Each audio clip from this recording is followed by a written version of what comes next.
మా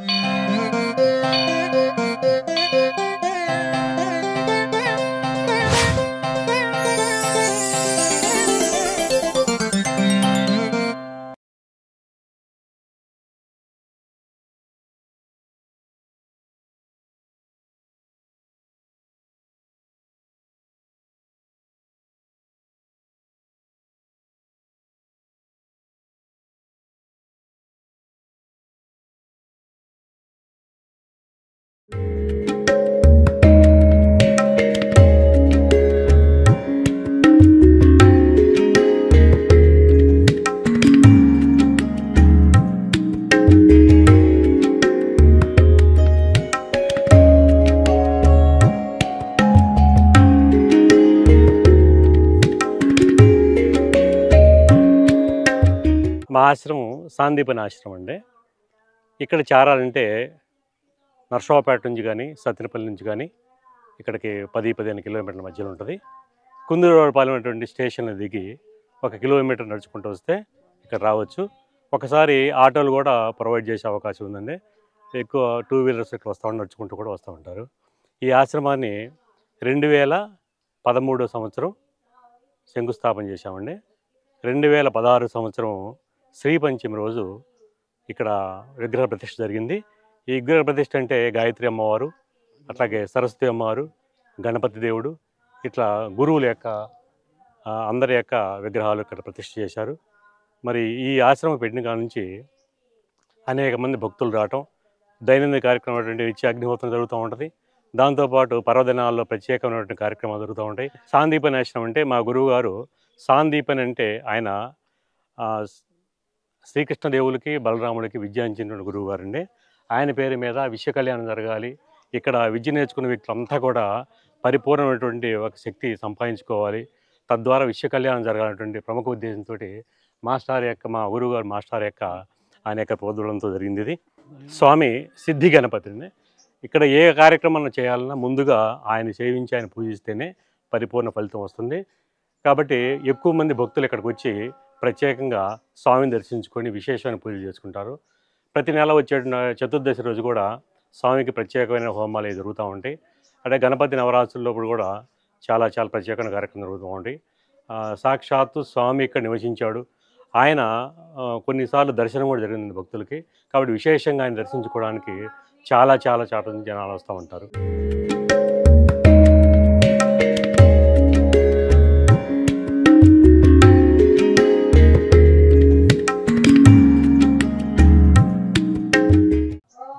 దీన్ని షేక్ మస్తాన్ అనే ముస్లిం వాళ్ళు ధర్మపతి ఇద్దరు కూడా ఈ గుడి కట్టడానికి ప్రధాన కారకులు అండి.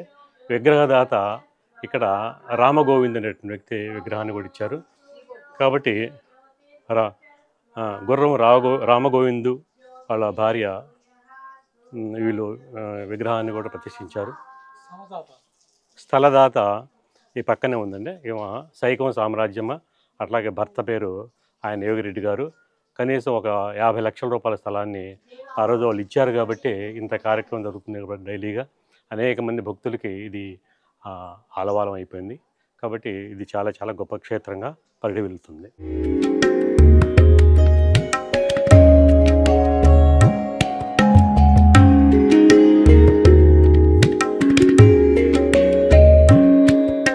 గణపతి దేవుడి దగ్గర నుంచి మనం బయటకు వచ్చినప్పుడు మొట్టమొదటిసారిగా మా గురుదేవులు ఆయన శ్రీరామకృష్ణ గురుదేవులు ఆ మందిరం దగ్గర మీకు చూపిస్తానండి. మా గురుదేవులు శ్రీరామకృష్ణ గురుదేవులు ఇట్లా ప్రత్యేకంగా ఆయనకి కుటీరం ఏర్పాటు చేయడం అనేది దాదాపు ఎక్కడా లేదండి. ఇక్కడ ప్రత్యేకమైన పర్వదినాల్లో అట్లాగే ప్రతి గురువారం కూడా ఇక్కడ గురువు సంబంధించి పాదుకులకు పూజ చేస్తూ ఉంటారు.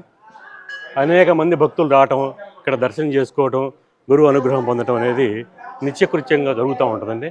మా గురుదేవుల యొక్క ఫోటో వారు శ్రీరామకృష్ణ గురుదేవులు అండి. ఆయన శిష్యరేఖంలో సుమారుకు కొన్ని వేల మంది ఈ రాష్ట్ర వ్యాప్తంగా తెలుగు రాష్ట్రాల్లో ప్రముఖంగా అనేక స్థాయిల్లో ఉన్నారండి. గాయత్రి మాకు దీక్ష ఇచ్చాడు, అట్లాగే రాజరాజేశ్వరి అమ్మవారి దీక్ష కూడా ఇచ్చాడండి. ఆ దీక్షకు అనుగుణంగా మేమంతా కూడా మంత్ర ఉపాసన చేయటం ఇవన్నీ జరుగుతూ ఉంటుందండి. మా గురుదేవులు ఆయన గురుదేవులు ఉన్నటువంటి పండిత శ్రీరామచర్మాచార్య అండి. మాతా భగవతి వారి యొక్క ధర్మపత్ని, వీళ్ళ యొక్క అడుగుజాడల్లో వాళ్ళ యొక్క సూక్ష్మ పర్యవేక్షణలో ఇక్కడ ప్రతి కార్యక్రమం ఈ గురుదేవుల యొక్క వీళ్ళిద్దరి యొక్క సూక్ష్మ పర్యవేక్షణలో ఇక్కడ ప్రతి కార్యక్రమం చాలా చాలా అద్భుతంగా జరుగుతూ ఉంటుంది. ఇక్కడ గురువు యొక్క పాదుకలండి, మా గురువు గారిది, మాతాజీది, గురువు గారి యొక్క పాదుకలండి. ఈ పాదుకల పూజ కూడా ప్రతి గురువారం జరుగుతూ ఉంటుందండి. అట్లాగే గురువులకు సంబంధించి ప్రత్యేక పర్వదినాల్లో మాత్రం ఎక్కువ మంది జనాభాని పిల్లటం, ఇంకా ప్రత్యేక కార్యక్రమాలు జరగటం, హోమాలు చేయడం కూడా జరుగుతూ ఉంది.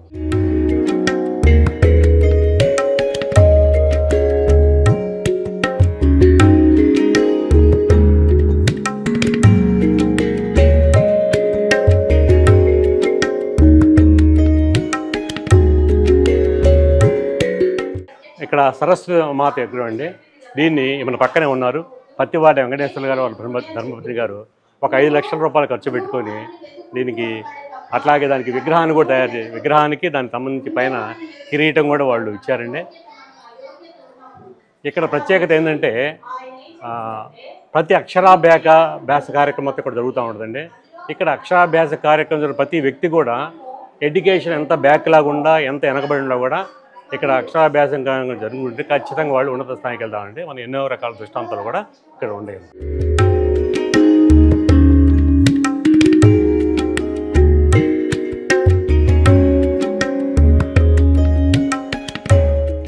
ఆదిశక్తి గాయత్రిని అమ్మవారు. ఇలాంటి విగ్రహం, ఈ విధంగా సుసంపన్నమైనటువంటి పరిస్థితులు కల్పించేటువంటి ఈ విగ్రహం ఎక్కడ కూడా లేదండి. వచ్చిన వాళ్ళు చాలామంది కూడా ఇక్కడ అమ్మవారి యొక్క ప్రత్యేక అనుభూతులు కూడా వస్తూ ఉంటాయి. దాంతోపాటు ప్రత్యేక పర్వదినాల్లో మరి నవరాత్రుల్లో కూడా ప్రత్యేకమైన కార్యక్రమాలు చేస్తూ ఉంటాం.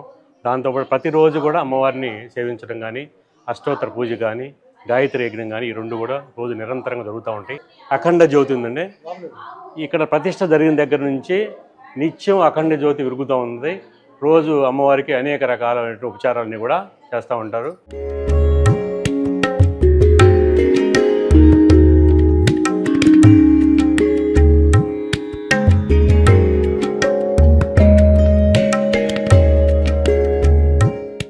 కోమటిగుంట పేరు శాస్త్రి, వాళ్ళ యొక్క ధర్మపత్ని, వాళ్ళ కుటుంబ సభ్యులు మొత్తం కూడా ఈ దేవాలయాన్ని మొత్తం నిర్మించారండి.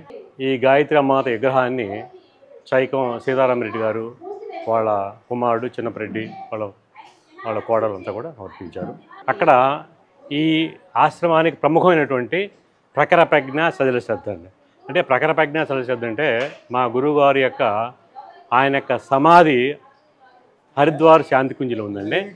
దానికి పేరు మీద ఆయన్ని ప్రఖర ప్రజ్ఞ అంటారు.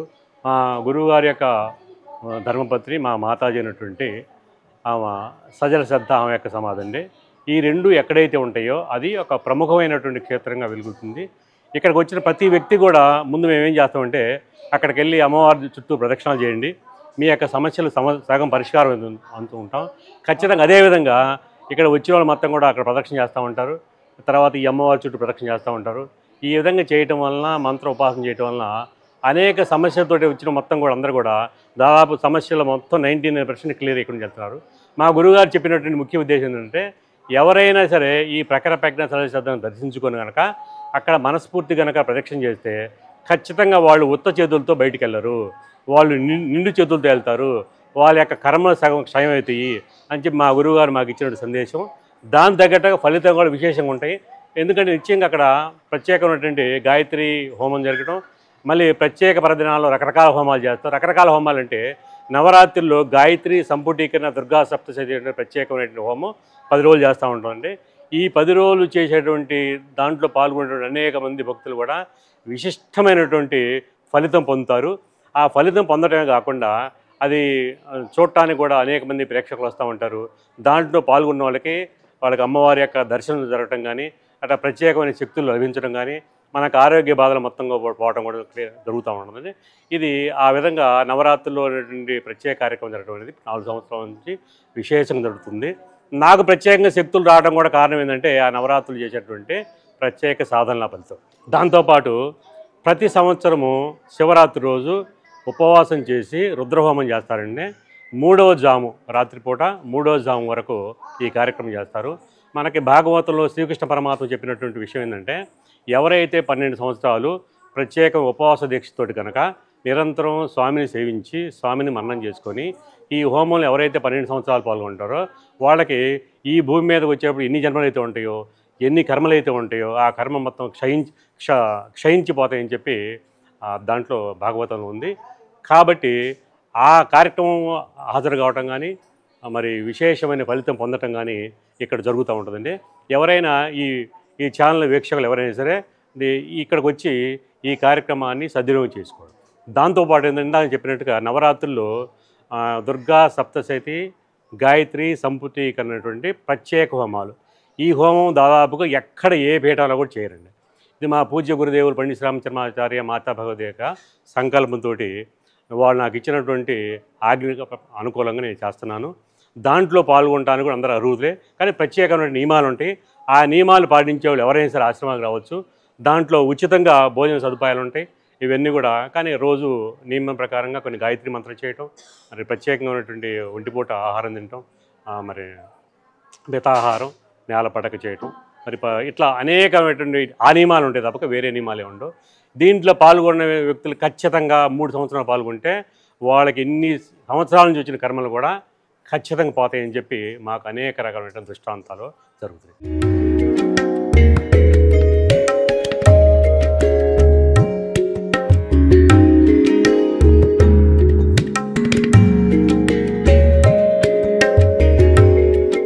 ఇక్కడ మారేడు చెట్టు ఉందండి. ఈ మారేడు చెట్టులో శ్రీకృష్ణదేవరాయ యొక్క సమయంలో హరిహర బుక్కరాయలు దాన్ని స్థాపించారు కదా, అక్కడ గురువుగారు ఉండేవాళ్ళండి. ఆ గురువుగారు ఒక మహాలక్ష్మి ఒక సాధనా విధానాన్ని నేర్పారండి. ఈ మహాలక్ష్మి సాధనా విధానాన్ని కనుక ఎవరైతే అమావాస్యకు ముందు అమావాస్య తర్వాత వచ్చేటువంటి మొత్తం 5 రోజులు కలిపి 1 సంవత్సరం పాటు చేస్తారో ఖచ్చితంగా వాళ్ళకి సాక్షాత్తు మహాలక్ష్మి అమ్మవారి యొక్క సంపూర్ణమైన అనుగ్రహం లభిస్తుంది. ఇది సత్యంగా అనేక సార్లు మాత్రం జరిగినాయి.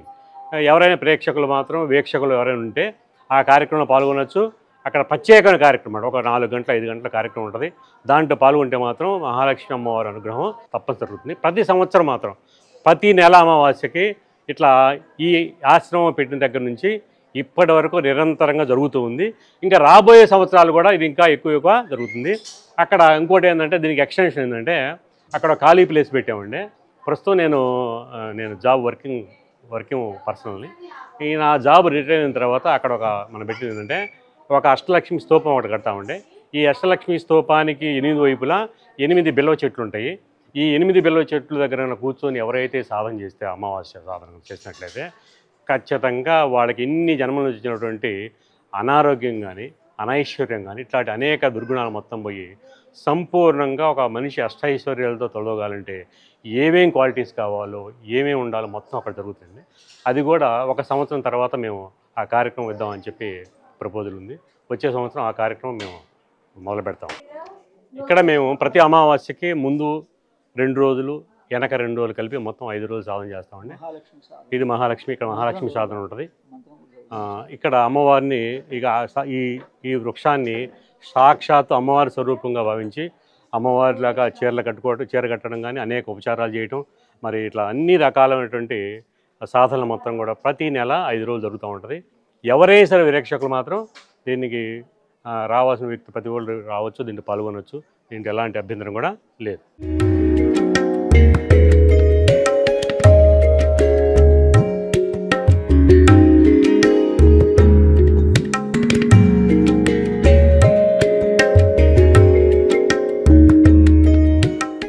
ఓం శ్రీం హ్రీం శ్రీం కమలే కమలాలయే శ్రీద ప్రసీద శ్రీం హ్రీం శ్రీం ఓం మహాలక్ష్మై నమః.